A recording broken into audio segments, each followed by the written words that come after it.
It was 2010 when I first heard about using fasting for better health and weight loss, and I thought the idea was nuts. Fast forward 10 years and I wrote a book detailing the many benefits of fasting. Every beginner comes into this practice with their own thoughts and ideas. Some of them are accurate and some are not. In this video, we'll discuss the things that beginners get wrong when they start intermittent fasting. The first misconception about fasting is that it is voluntary starvation. And who would blame someone for thinking this way? We were raised on the 3-meal-a-day culture that told us that a healthy life is built on breakfast, lunch, and dinner. If you skip one of those meals, you'll kick your body into starvation mode and ruin your metabolism. Now, it is certainly possible to go overboard with extended fasting.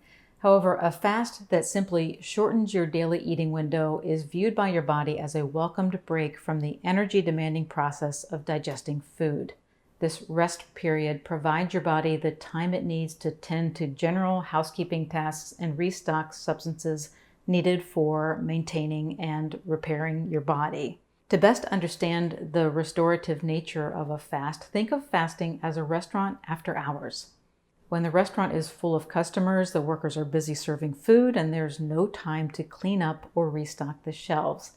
When the restaurant closes and the customers have all gone, the staff has time to complete their chores. Another thing that is easy to overlook when you start fasting is the need to support your body with electrolytes. Certain electrolytes like magnesium, potassium, and sodium regulate vital functions from fluid balance to nerve and muscle activity. Your body naturally loses electrolytes when fasting. If your body is running low, you may feel tired and moody and experience muscle cramps or trouble sleeping. So as you reduce the number of hours you eat, you'll want to add these micronutrients to avoid dehydration and deficiencies.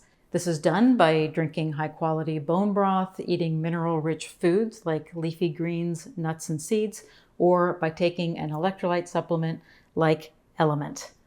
I use LMNT every day to ensure that my body has what it needs to give me the high energy that I want. Electrolytes are non-caloric minerals, so they will not break your fast.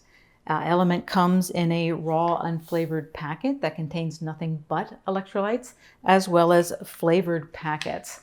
I use the flavored varieties throughout the day, even during my fasting hours, because there's no sugar or artificial ingredients. For instance, I tend to exercise in the morning in a fasted state. After my workout, I will stir a quarter of a citrus or orange flavored packet into a glass of water. An entire stick contains only a dash of stevia, so a quarter of a stick has a very small amount. I have no concerns about it disrupting my fast, and it gives me a flavorful post-workout drink to look forward to. Now that the cool fall weather has set in, I add LMNT to my hot tea in the afternoon. I'll share my LMNT Hot Tea Recipe in the video description area below this video. I like both lemon habanero and mango chili flavors for tea. Right now, LMNT is offering my viewers a free sample pack with any order, so you can try all 8 flavors. To get yours, go to drinklmnt.com/Dr. Becky. I'll provide a link to the offer in the description area below this video. Another mistake that beginners make is thinking that fasting gives you the freedom to eat anything you want once your eating window opens up. Intermittent fasting naturally reduces the calories you consume throughout the day, helping you lose weight and maintain healthy blood sugar and insulin levels. However, it is not a magic eraser that wipes out the health consequences of a poor diet. In other words, if you only eat for 8 hours a day, but the foods you eat are high-carb junk foods, you can gain weight and set yourself up for diabetes or other health conditions. You'll help your body to lose weight and stay healthy by choosing low-carb, high-fat foods during your eating window. These foods keep blood sugar and insulin levels low. When those factors are low, there is less harm from inflammation, easier release of fat from your fat cells, and natural hunger control. Now, for the purist out there, a fast means that no calories are consumed. But we just learned that there are some foods, namely ones that are pure fat, that don't significantly raise the fat-storing hormone insulin. Therefore, consuming a little bit of them during your fasting window can help to take the edge off of hunger without jeopardizing your long-term success. This might seem like a great thing, but it is also an easy trap for beginners to fall into that I call calorie creep. For example, many people like to have coffee with cream in the morning when they are fasting. Because cream consists mainly of fat, it has little impact on your insulin level, so consuming it will not knock your body out of fat-burning mode. However, fat has calories, and calories are energy. Your body will use those easily accessed calories before returning to the less accessible calories stored in your fat cells. If you have 3 cups of coffee over the course of a morning and you add cream to each of those cups, your calories are creeping up too high, providing your body with a consistent source of energy instead of burning it from body storage.